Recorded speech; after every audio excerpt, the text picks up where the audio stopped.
va plutôt parler de contraception chimique et de façon globale. On met un petit peu l'accent en parlant spécialement un petit peu, on va dire, sur la polémique à laquelle on avait assisté les derniers temps sur les troisième, quatrième générations.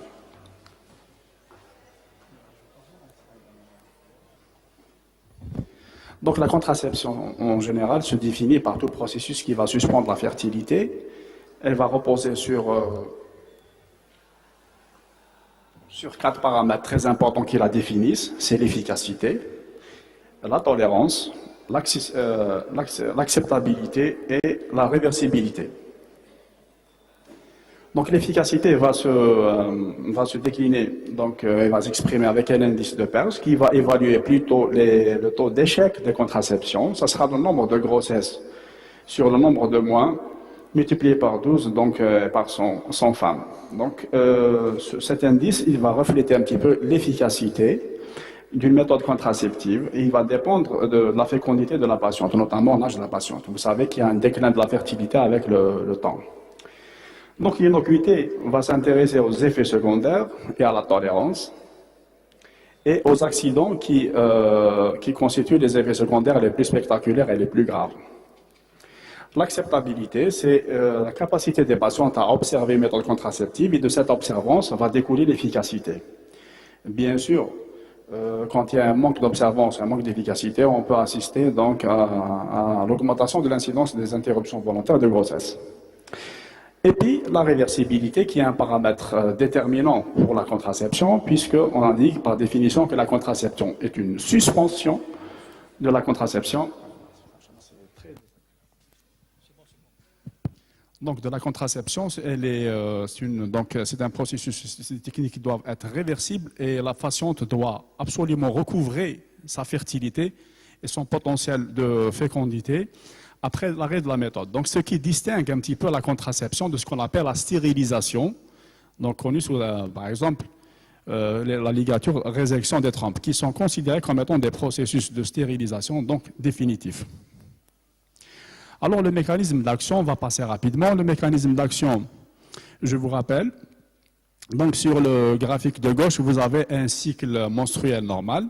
Vous avez qu'il y a sous l'impulsion de la LHRH, qui est un gonadostat, donc qui va être sécrété par l'hypothalamus. Vous allez avoir une action sur l'hypophyse qui va sécréter la FSH et la SH, qui vont impacter sur l'ovaire, stimuler le développement folliculaire avec une augmentation donc, de la FSH, et puis évaluer, emboîter le pas, un pic de LH qui va justement entraîner l'ovulation, et puis la transformation du follicule dominant, donc encore jaune. Bien sûr, vous allez voir que dans ce cycle, au point de vue hormonologique, vous avez une phase œstrogénique, où il y a une dominance œstrogénique.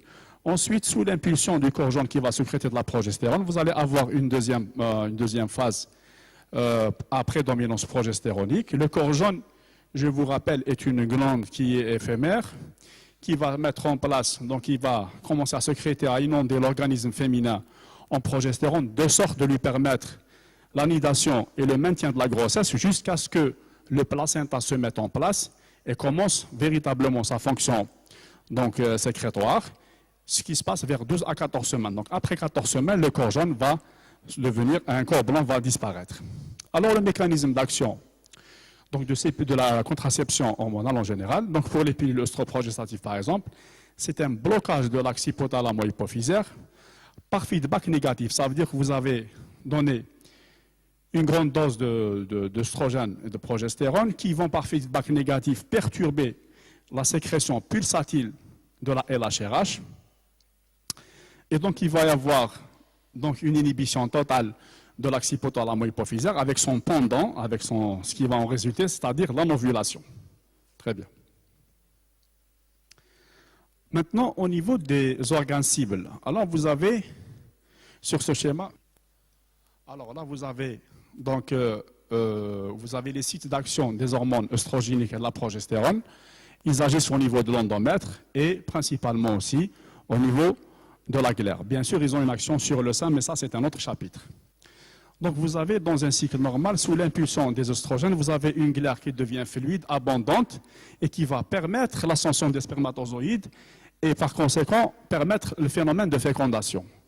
Alors il faut savoir qu'avec l'apport donc, des pilules œstroprogestatifs et des progestatifs, il va y avoir une action anti-glaire, c'est-à-dire que la glaire va devenir opaque et très pauvre.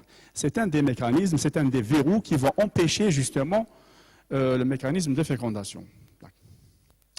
Alors les indications.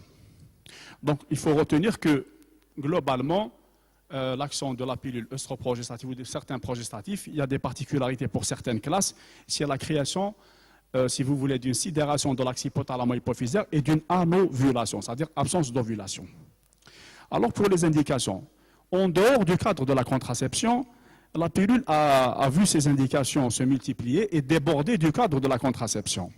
En effet, donc, en dehors de la contraception, qui permet une limitation, voire un espacement des naissances, une protection de la santé maternelle et une prévention des avortements, qu'on l'a dit.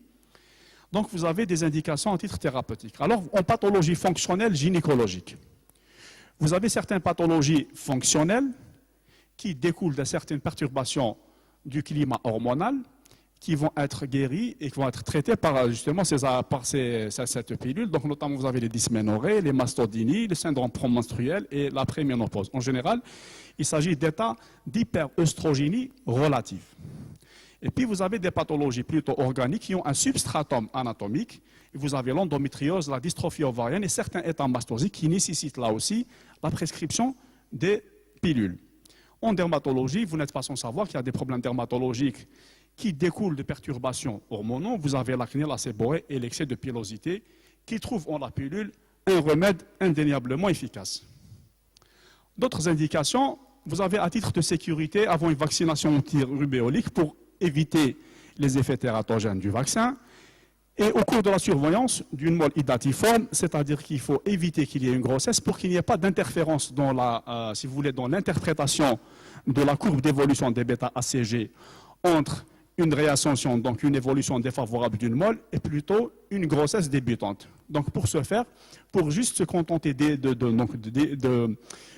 suivre la cinétique d'évolution des bêta-ACG, on prescrit une pilule contraceptive au moins classiquement 2 ans. Là, actuellement, ça a été apporté 1 an. Le temps de vérifier qu'il y a un amendement de la symptomatologie, il y a donc guérison.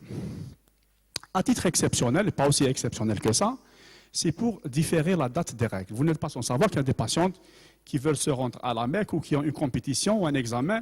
Et chez certaines patientes, les règles sont souvent douloureuses, donc dysménorrhées, qui peuvent perturber donc, leur confort. Elles peuvent demander à surseoir à des règles.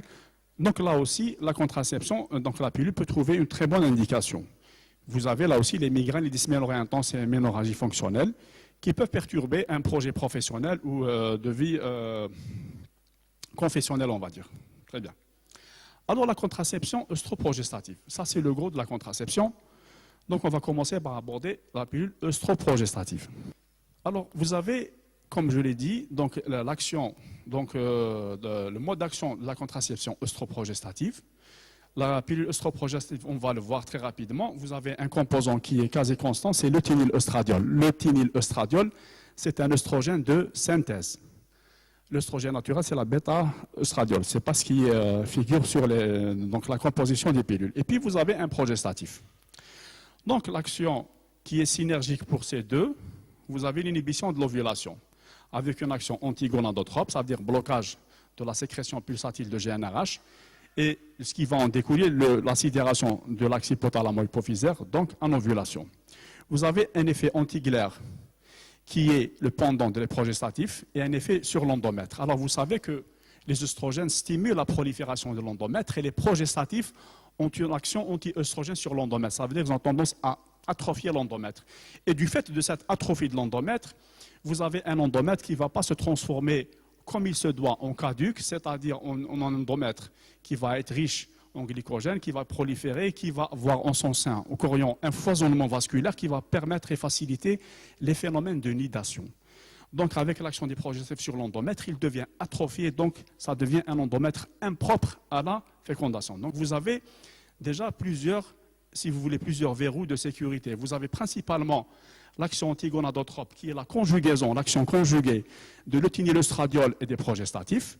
Et puis, sur l'action anti-glaire, et la glaire est un facteur très déterminant pour la fécondation, puisqu'il facilite l'ascension des spermatozoïdes. À cela, on va rajouter l'action qui est la conséquence des progestatifs, l'effet sur l'endomètre, un endomètre atrophié impropre à la fécondation. Donc, avec une pilule œstroprogestative, vous avez un très bon indice de PERS, c'est-à-dire très peu d'échecs. Donc, si vous voulez, c'est l'une des pilules les plus efficaces.